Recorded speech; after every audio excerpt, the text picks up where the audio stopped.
Hello students, আমার চ্যানেলে তোমাদের স্বাগত। শুরু করছি ক্লাস 11 ফার্স্ট সেমিস্টার ইতিহাস ক্লাস, অর্থাৎ ক্লাস 11 2025। যারা এবছর উঠবে, অর্থাৎ এবছর যারা মাধ্যমিক দিয়েছো তাদের জন্য ক্লাস 11-এর ফার্স্ট সেমিস্টারের ইতিহাস ক্লাস। যারা মনে করছো ইতিহাস সাবজেক্টটা নিয়ে পড়বে, ইতিহাস সাবজেক্টটা তোমরা রাখবে, তাদের সুবিধার্থে, অর্থাৎ তারা যাতে রেজাল্ট বেরোনোর পরপরই একটা হিউজ সিলেবাসের সম্মুখীন না হতে পারে, তাদের জন্যই আমি এই ক্লাসটি শুরু করে দিয়েছি। অবশ্যই মনে রাখবে, প্রথম সেমিস্টারে কিন্তু তোমাদের 40 নম্বরের এমসিকিউ অর্থাৎ শর্ট প্রশ্ন আছে। প্রথম সেমিস্টার 40, সেকেন্ড সেমিস্টার 40। ক্লাস 11-এর ফার্স্ট সেমিস্টারে তাহলে শুরু করি ইতিহাস ক্লাস। আজকে আমরা করব আমাদের 10 নম্বর ক্লাস। এই 10 নম্বর ক্লাসটি করব, চলো শুরু করে দিই। শুরু করি ক্লাস 11-এর ফার্স্ট সেমিস্টার ইতিহাসের ক্লাস। দেখো, হরপ্পা সংস্কৃতির বৈশিষ্ট্য। দেখো, প্রথম নগর পরিকল্পনা। নগর কেন্দ্রিক সভ্যতা ছিল সিন্ধু সংস্কৃতির মূল বৈশিষ্ট্য। তাহলে সিন্ধু সংস্কৃতির মূল বৈশিষ্ট্য কী ছিল? কিন্তু নগর কেন্দ্রিক সভ্যতা। তারপর এটি ছিল ভারতের প্রথম নগর কেন্দ্রিক সভ্যতা। তাহলে কোনটি ছিল না, মানে সিন্ধু সভ্যতা, হরপ্পা বা সিন্ধু ছিল কিন্তু ভারতের প্রথম নগর কেন্দ্রিক সভ্যতা, অর্থাৎ হরপ্পা সভ্যতা। মহেঞ্জোদারো, হরপ্পা, চান্নুদারো এটি ছিল সবচেয়ে ছোট এলাকা। তাহলে হরপ্পার মধ্যে সবথেকে ছোট এলাকা কোনটা না, চান্নুদারো। চান্নুদারো কিন্তু হরপ্পার মধ্যে সবথেকে ছোট এলাকা। স্টুডেন্টস, আমি যেগুলো দাগিয়ে দিচ্ছি বা যেগুলো মুখে বলে দিচ্ছি তোমরা অবশ্যই খাতায় নোট ডাউন করে নাও, আর ভিডিওটা পজ করে অবশ্যই তোমরা লিখে নাও, ঠিক আছে? তাহলে এখান থেকে কী প্রশ্ন আসতে পারে না, হরপ্পা সভ্যতার সবথেকে ছোট এলাকা কোনটি না, সবথেকে ছোট এলাকা কিন্তু চান্নুদারো। তারপর দেখো, অন্যান্য প্রত্নকেন্দ্রগুলিকে একই ধরনের নগর পরিকল্পনা দেখতে পাওয়া যায়। প্রতিটি নগর দুটি ভাগে বিভক্ত। উচ্চ শহর অর্থাৎ সিডাটেল, তাহলে হরপ্পা সভ্যতার উচ্চ শহরকে কী বলা হয়? সিডাটেল বলে। আর নিম্ন শহর। মহেঞ্জোদারোতে ঘরবাড়ি নির্মাণের 9টি স্তর পাওয়া গেছে। তাহলে কিন্তু প্রশ্ন আসতে পারে যে মহেঞ্জোদারোতে ঘরবাড়ি নির্মাণের কটি স্তর পাওয়া গেছে না, 9টি স্তর পাওয়া গেছে। এবার চলে আসে বাসগৃহ। দেখো, বাড়ি তৈরির প্রধান উপকরণ ছিল পোড়া মাটির ইট। এখান থেকে একটা শর্ট প্রশ্ন আসতে পারে, বাড়ি তৈরির প্রধান উপকরণ কী ছিল না, হরপ্পা সভ্যতার বাড়ি তৈরির প্রধান উপকরণ কী ছিল? মাটির পোড়া ইট। গ্রিড পদ্ধতিতে বাড়িগুলি তৈরি হতো। তাহলে কোন পদ্ধতিতে বাড়িগুলি তৈরি হতো হরপ্পার বাড়িগুলি না, গ্রিড পদ্ধতিতে। বাড়িগুলি ছিল আয়তাকার। তাহলে এখানে প্রশ্ন আসতেই পারে যে হরপ্পা সভ্যতার বাড়িগুলি কেমন আকৃতি ছিল না, আয়তাকার। প্রশ্ন ত্রিভুজাকার, বর্গক্ষেত্রাকার, আয়তাকার এরকম কিন্তু প্রশ্ন দিতে পারে, অর্থাৎ আয়তাকার। একতল ও দ্বিতল বিশিষ্ট। বন্যার হাত থেকে রক্ষার জন্য বাড়িগুলি উঁচু পাটাতনের উপর নির্মিত হতো। প্রত্যেক ঘরের উপরের দিকে পাথরের ঝাঁঝটি লাগানো হতো। মহেঞ্জোদারোতে দুর্গ এলাকায় 750 বর্গমিটার আয়তন বিশিষ্ট একটি বড় ভবন আবিষ্কৃত হয়। তাহলে বড় দুর্গ, বড় একটি ভবন কোথায় আবিষ্কৃত হয় না, মহেঞ্জোদারোতে, ঠিক আছে? তারপর দেখো, দু কামরা বিশিষ্ট, এছাড়া কামরা বিশিষ্ট ছোট ছোট 16টি ঘর পাওয়া গেছে। অনেকে এগুলিকে কুলি লাইন বলে মনে করেন।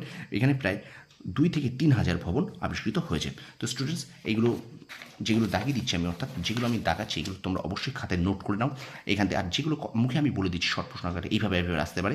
সুতরাং আমি যেগুলো বলবো সব কিন্তু এমসিকিউ আকারে আসবে, ঠিক আছে? ডাইরেক্ট কিন্তু এসিকিউ বা শূন্যস্থান হিসেবে আসবে না। সুতরাং এমসিকিউ আকারে আসবে। তোমরা কিন্তু এইগুলোকে ভালো করে পজ করে দেখে নাও। আর অবশ্যই চ্যানেলটা শেয়ার করো, একটু বেশি করে শেয়ার করে দাও, ঠিক আছে? ক্লাস 11 ফার্স্ট সেমিস্টার ইতিহাসের ক্লাস কিন্তু চলছে, একটু বেশি করে শেয়ার করো। আর চ্যানেল যারা নতুন আছে তারা অবশ্যই আমার চ্যানেল শেয়ার করবে, সাবস্ক্রাইব করবে, পাশে থেকে বেল আইকনটি প্রেস করে রাখবে। দেখো, রাস্তাঘাট। এবার রাস্তাঘাট সম্পর্কে পড়ি। বাড়িঘর নির্মাণের আগে রাস্তাঘাটগুলির স্থান নির্ধারিত হতো। রাস্তাগুলি 6 থেকে 10 মিটারের বেশি চওড়া ছিল। রাস্তাগুলি উত্তর দক্ষিণ বা পূর্ব পশ্চিমে সমান ও সমান্তরালভাবে বিস্তৃত ছিল। ছোট ছোট গলিগুলি প্রধান রাস্তায় প্রধান রাস্তায় উন্মুক্ত হতো। এবার নিকাশি ব্যবস্থা। আর্নেস্ট জন হেনরি ম্যাকের লেখা আর্লি ইন্দুস সিভিলাইজেশন গ্রন্থ থেকে। তাহলে এখানে প্রশ্ন আসতে পারে যে আর্লি ইন্দু সিভিলাইজেশন গ্রন্থটি কার লেখা না, আর্নেস্ট জন হেনরি ম্যাকের লেখা। গ্রন্থ থেকে সিন্ধু সভ্যতার পয় প্রণালী সম্পর্কে অনেক কথা জানা যায়। প্রত্যেক বাড়িতে থাকতো একটি করে কূপ। বাড়ির নোংরা জল পোড়ামাটির নল দিয়ে আবর্জনা কূপ হয়ে শোষক রূপকূপের মধ্য দিয়ে প্রধান নর্দমায় প্রবেশ করত। নর্দমাগুলি পরিষ্কারের জন্য ম্যানহোলের ব্যবস্থা ছিল। প্রতি বাড়ির সামনে একটি করে ডাস্টবিনের ব্যবস্থা ছিল। ডক্টর ইরফান হাবিবের মতে মহেঞ্জোদারোতে নিকাশি ব্যবস্থা ছিল পৃথিবীর ব্রোঞ্জ যুগের সমস্ত শহরের মধ্যে অনন্য। এবার আসছে স্নানাগার। মহেঞ্জোদারো এলাকার দুর্গ 180x108 বর্গফুট ক্ষেত্রফল বিশিষ্ট একটি বড় স্নানাগার পাওয়া গেছে। পণ্ডিতের মতে এটি প্রতিষ্ঠিত হয়েছিল মূলত ধর্মীয় উদ্দেশ্যে। এর মাঝখানে ছিল একটি পুকুর। পুকুরটি ছিল আয়তাকার, যার দৈর্ঘ্য ইন্টু প্রস্থ 39x23 বর্গফুট এবং গভীরতা 8 ফুট। বাইরের একটি কুয়ো থেকে এর জল সরবরাহ করা হতো এবং ওই জল সরু নালা দিয়ে নিষ্কাশনের ব্যবস্থা ছিল। সুপ্রাচীনকালে এই পদ্ধতি দেখে অবাক হতে হয়। এমনকি এর চারধারে 3 মিটার পুরু বিটুমেনের প্রলেপ দিয়ে জল রোধকের ব্যবস্থা ছিল। আবার এর নিচে জন্য সেই ধাপ ছিল। এবার আমরা পড়বো শস্য ভাণ্ডার। হরপ্পা ও মহেঞ্জোদারোতে দুটি বিশাল শস্য ভাণ্ডার পাওয়া গেছে। তাহলে হরপ্পা ও মহেঞ্জোদারো দুটোই কিন্তু শস্য ভাণ্ডার পাওয়া গেছে। এদের ক্ষেত্রফল ছিল যথাক্রমে, এটা আমি আর পড়ছি না।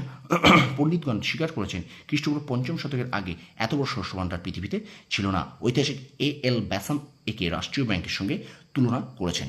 তো স্টুডেন্টস আর একটুখানি পড়ে নিই, যে সামাজিক জীবনটা একটুখানি আমরা পড়ে নিই, ঠিক আছে। ডক্টর পুসলকর হরপ্পার জনজীবনকে 4টি শ্রেণীতে ভাগ করেন, যথা শিক্ষিত সম্প্রদায়, যোদ্ধা, বণিক, কারিগর ও শ্রমিক শ্রেণী। সম্ভবত ধনী ব্যক্তিরা উচ্চ শহরে বসবাস করত। সমাজে পুরোহিতের প্রাধান্য ছিল বেশি। তাহলে সমাজে কাদের প্রাধান্য বেশি ছিল না, সমাজে পুরোহিতের প্রাধান্য বেশি ছিল। 1 নম্বর দেখো কি বলছে, হরপ্পাবাসীদের খাদ্যের তালিকায় ছিল ভাত, দুধ, তরকারি, খেজুর, সবজি এবং মাছ, গরু, শূকর, মুরগি, ভেড়া ও কচ্ছপের মাংস। 2 নম্বর দেখো, তারা তুলো ও পশমের পোশাক পরতো। তাহলে কেমন পোশাক পরতো, কিসের পোশাক পরতো, তার তুলো ও পশমের পোশাক। পোশাকের 2টি অংশ ছিল, ঊর্ধ্বাংশ ও নিম্নাংশ। স্ত্রী পুরুষ উভয়ই আংটি, নুপুর, হার, দুল, চুড়ি প্রভৃতি অলঙ্কার ব্যবহার করতো। মেয়েরা ভ্যানিটি ব্যাগ ও লিপস্টিক জাতীয় দ্রব্য ব্যবহার করতো। 3 নম্বর হচ্ছে, পণ্ডিতদের মধ্যে এই সভ্যতার সমাজ ছিল মাতৃতান্ত্রিক। তাহলে হরপ্পা সভ্যতা কেমন সভ্যতা ছিল না, মাতৃতান্ত্রিক সভ্যতা। সিন্ধু সভ্যতায় খনন কার্য করে বেশ কিছু অর্ধনগ্ন নারীমূর্তি পাওয়া গেছে। এগুলি থেকে অনুমিত হয় যে সিন্ধু নারীরা যথেষ্ট স্বাধীনতা ভোগ করতে এবং সমাজে তাদের বিশেষ সম্মান ছিল। তারা তারা খাট, চেয়ার, টুল, টেবিল প্রভৃতি আসবাবপত্র ব্যবহার করতো। তামা, ব্রোঞ্জ, পাথর ও মাটির বিভিন্ন তৈরি বাসনপত্রের প্রচলন ছিল। এছাড়া পাওয়া গেছে হামানদিস্তা ও জাঁতা। অবসর বিনোদনের অঙ্গ হিসেবে এই যুগে পাশা খেলা, অর্থাৎ পাশা খেলা ছিল হরপ্পা সভ্যতার একটি খেলা। ষাঁড়ের লড়াই, রথ প্রতিযোগিতা প্রভৃতি খেলা এবং পশু শিকার ও মৎস্য শিকার প্রচলন ছিল। তারপর দেখো, হরপ্পাবাসীগণ মৃতদেহ সৎকার করতো সমাধি পদ্ধতিতে। হরপ্পার অধিবাসীরা মৃতদেহ সৎকার করতো। সেই যুগে 3 ধরনের সমাধিরীতি চালু ছিল। তাহলে হরপ্পা যুগে কত ধরনের সমাধিরীতি চালু ছিল না, 3 ধরনের সমাধিরীতি চালু ছিল, যথা পূর্ণ সমাধি, আংশিক সমাধি ও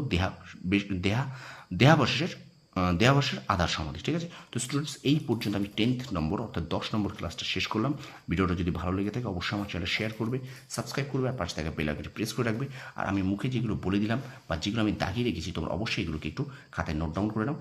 আমি আশা করি তোমরা অবশ্যই ক্লাস 11-এর ফার্স্ট যে সেমিস্টার, এখান থেকে অনেক প্রশ্ন পাবে এবং তোমরা অবশ্যই উপকৃত হবে। অতএব আর কাল বিলম্ব না করে পড়াশোনাটা শুরু করে দাও। তোমাদের ভালোর জন্য বলছি, কারণ হিউজ সিলেবাসের সামনে পড়তে চলেছো, তোমরা কিন্তু নিজেদের বিপদ নিজে ডেকে আনবে, আর আলিসি না, ঠিক আছে। এবার পড়াশোনা শুরু করে দাও। ভিডিওটা ভালো লেগে থাকলে অবশ্যই আমার চ্যানেলটা শেয়ার করবে, সাবস্ক্রাইব করবে, আর পাশে থাকা বেল আইকনটা প্রেস করে রাখবে। আর চ্যানেল যারা নতুন আছে তারা অবশ্যই চ্যানেলটা সাবস্ক্রাইব করো, আর একটু বেশি শেয়ার করে দাও, ঠিক আছে। ভিডিওটা ভালো লাগলে অবশ্যই কমেন্ট বক্সে কমেন্ট করে জানিও। ধন্যবাদ।